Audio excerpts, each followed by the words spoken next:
ভগবান ভক্তের জন্য ভিক্ষা করে রে। হরে কৃষ্ণ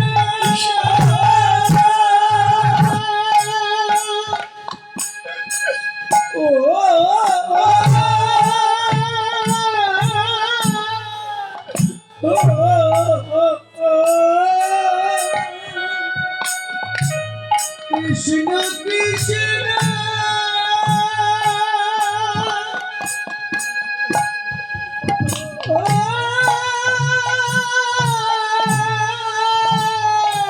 সব শেষ হয়ে গেল তাকে।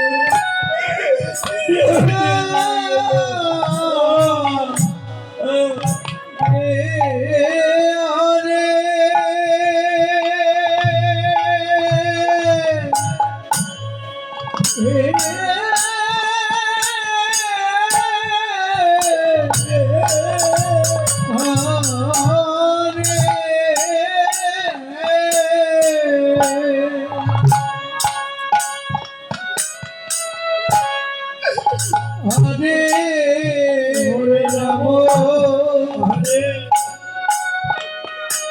হরে রাম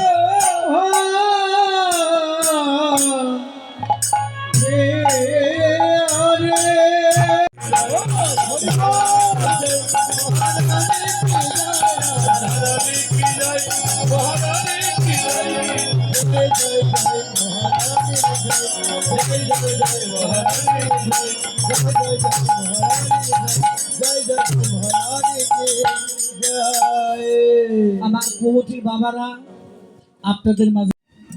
কিন্তু আমাদের সনাতন ধর্মের কিন্তু একটা নিয়ম আছে, কি আমরা কিন্তু দুটা দিকে ভক্তি দিই। কোন দিক? পূর্ব দিক।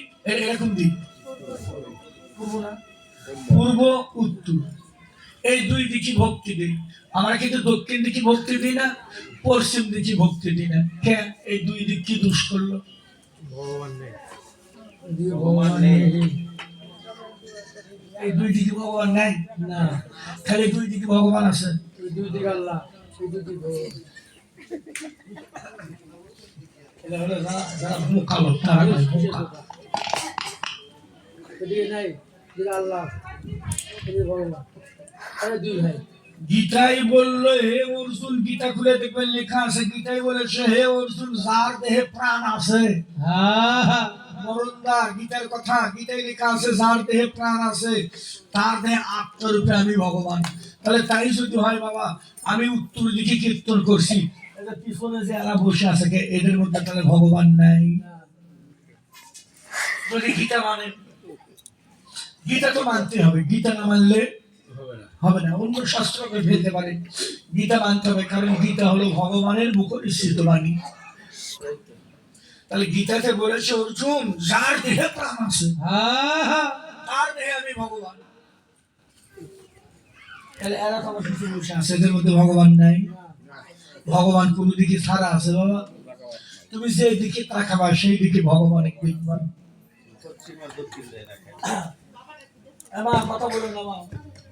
লোকনাথ প্রভু গেছিল এক জায়গা, যাই জিজ্ঞেস করছে, মক্কায় গেছিল, এই আব্দুল গফুর কান্না কয়, বাসান্ত ঘরে শুয়ে আছে। আজকে কথা বলো না, যান দেখা করে আসেন। যাই দেখে সাজান্দা, যাই দেখে আব্দুল গফুর ওই কাবা ঘর আছে, কাবা ঘরের দিকে পাও দিয়ে শুয়ে আছে। লোকটা প্রভু দেখে চলে আসছে, সাহবারা ভক্তবৃন্দের বলছে কি ব্যাপার, আপনি বাগানের সঙ্গে দেখা করতে গেলেন, তার দেখা না করে চলে যাচ্ছেন দাদা। লোকটা তো আমি তো মানুষই না, ওর মধ্যে তো মানুষের আত্মাই নেই। ওর সাথে দেখা করবো, আমি বাংলাদেশ থেকে কত কষ্ট করে আসলাম, এত বড় একটা সাধক এভাবে বন্দেগী করে, 5 ওয়াক্ত নামাজ কালাম পরে, আর এই এমন যা দেখলাম, ওর মুখ দেখা ঠিক না, গালাগালি করে চলে গেল। কথাটা ভালো করে শোনো, ভক্ত হলে এরকম ভক্ত হওয়া। হঠাৎ করে আব্দুল গফুরের ঘুম ভেঙে গেল, দেখে বাইরে যেন হইচই হয়। আব্দুল গফুর ভক্তদের জিজ্ঞেস করেছে সাহাবাদেরকে, রে বাবা এই বাইরে কে কথা কয়? কে কথা কইবে? বাংলাদেশ থেকে একজন লোক আইছিল আপনার সঙ্গে দেখা করতে, তাই আপনার গালাগালি পারতে পারতে চলে যায়। তাই তাই জানি না, কত দূর গেছে, কয় সামনে। আব্দুল গফুর পিছিয়ে পিছিয়ে দাঁড়াচ্ছে, এ বাবা এ বাবা দাঁড়াও, দেখে কি ব্যাপার, মুখের দিকে তাকাও। আপনার তো মুখ দেখাও ঠিক না, আমি আপনার মুখ দেখবো মানে? বাংলাদেশ থেকে কত কষ্ট করে আপনাকে দেখার জন্য আসলাম, আর এসে যা দেখলাম, আপনার সাথে কথা বলা তো দূরের কথা, আপনার মুখ দেখাও ঠিক না। আব্দুল গফুর সাধক মানুষ তো, মানে লোকটার তবু বয়স কম, ও মানে প্রত্যেকটি কথা লাগান্বিতা প্রধান্বিতা, আর উনি শান্ত আব্দুল গফুর। এটা কিন্তু বাস্তব ঘটনা বলছি, লোকটা প্রভু জীবনী করে দেখি বলছে, বাবা তুমি যে এত গালাগালি করছো আমায়, আপনি মানুষই না, আপনার তো মানুষের আত্মাই নেই। বাবা আমার তুমি এত গালাগালি করছো, আসলে আমার ভুলটা কি, বলবো তুমি কি ভুল করলাম? কি ভুল মানে? কাবা ঘর হলো আল্লাহর ঘর, আর আপনি এত বড় একটা সাধু মানুষ, সাধু, আপনি ওই ওই ওই দিকে পাও দিয়ে আপনি শুয়ে আছেন, আপনার ভিতরে মানুষের আত্মা আছে, কি করে আমি আপনার সঙ্গে কথা বলবো? ও আব্দুল গফুর কয়, এই জন্য আমার সাথে কথা বলবেন না? ভালো, তে বাবা আমার অপরাধ, কাঁদতে ওই দিকে পা দিয়েছেন কেন? কাবা ঘর হলো আল্লাহর ঘর, ওই দিকে পা দিলেন কেন? আব্দুল গফুর খুব মূল্যবান কথা, সিগারের বাবারা মায়েরা, খুব মূল্যবান কথা। আব্দুল গফুর 2 চোখের পানি ছেড়ে বলেছিল, বাবা রে আমিও তোমার নাম শুনছি, তুমি একজন বড় সাধক, আমারও জনম ধন্য, তোমার মতো একটা সাধকের দেখা পেলাম। আব্দুল গফুর লোকটা প্রভুকে বলছে, আমারও জনম ধন্য হলো, কথা বলো না, তোমার মতো একটা বড় সাধকের সঙ্গে আমার দেখা হলো। আব্দুল গফুর সাজান্দা 2 চোখের পানি ছেড়ে আব্দুল গফুর কেঁদে কেঁদে বলেছিল লোকনাথকে, লোকনাথ বাবা তুমি এক কাজ করো, কি? আমি এই দিকে পাও দিছি তাই দোষ হয়েছে, কারণ এই খাওয়া ঘরে আল্লাহর ঘরে, এই ঘরে আল্লাহ আছে। আব্দুল গফুর 2 চোখের জল ছেড়ে বলছিল, লোকনাথ তুমি চলে যাও, তোমাকে বাধা দেব না, কিন্তু যাওয়ার আগে তুমি একটা কাজ করে যাও। কি? বলছে, বাবা এই দিকে পাও দিছি তো আমার দোষ হয়েছে, বাবা যেদিকে আল্লাহ নাই ওই দিকে আমার পাওনা রেখে তুমি চলে যাও। যেই দিকে আল্লাহ নাই ওই দিকে আমার পাওনা রাখো। প্রভু আব্দুল গফুরের পাও ধরে খালি ঘুরাইতে ঘুরাইতে রাধা বল্লভের ওই গানটা মনে পড়ে গেল। রাধা বল্লভের একটা গান আছে, বাবা যেদিকে ফিরে রাখি বান্ধব আমি সেই দিকে তোমায় দেখি।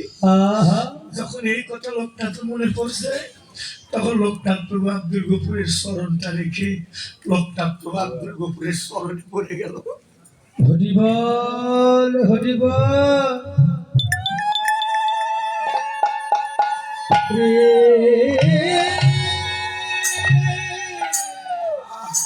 খুব ভালো কথা বলো মা, স্মরণে পড়ে গেল। স্মরণ ধরে কেঁদে কেঁদে লোকনাথ প্রভু বলেছিল, হে জগৎবাসী তোমরা শোনো, এতদিন পরে আমি আজকে একটা মানুষের দেখা পেলাম। হরিবল হরিবল। এতদিন পরে আমি আজকে একটা মানুষের দেখা পেলাম। ভক্তরা লোকনাথকে জিজ্ঞেস করেছিল, প্রভু তুমি তো ত্রিকালদর্শী, তুমি তো গোটা পৃথিবী ঘুরলে, গোটা পৃথিবী ঘুরে কয়টা মানুষের দেখা পাইছো? লোকনাথ প্রভু উত্তর দিল, গোটা পৃথিবী খুঁজে মাত্র 3 জন মানুষের দেখা পাইছি। হা হা। 3 জনের মধ্যে 2 জন ছিল হিন্দু আর একজন ছিল ইসলাম ধর্মের, ওনার নাম ছিল আব্দুল গফুর। যে বাবা, যে মানুষ উঠছে চলে যায়, তখন তার বাহ্যিক কোনো জ্ঞান, তার কাছে পূর্ব পশ্চিম উত্তর দক্ষিণ থাকে না। ওই মানুষটা যে দিকে তাকায়, তার বান্ধবীর রূপটা সেই দিকে দেখে, যে দিকে তাকায় সেই দিকে দেখে, আর 2 চোখের জলে কাঁদে আর বলে, আমি আগে থেকে বলে রাখলাম আবার যেন তোমার দেখা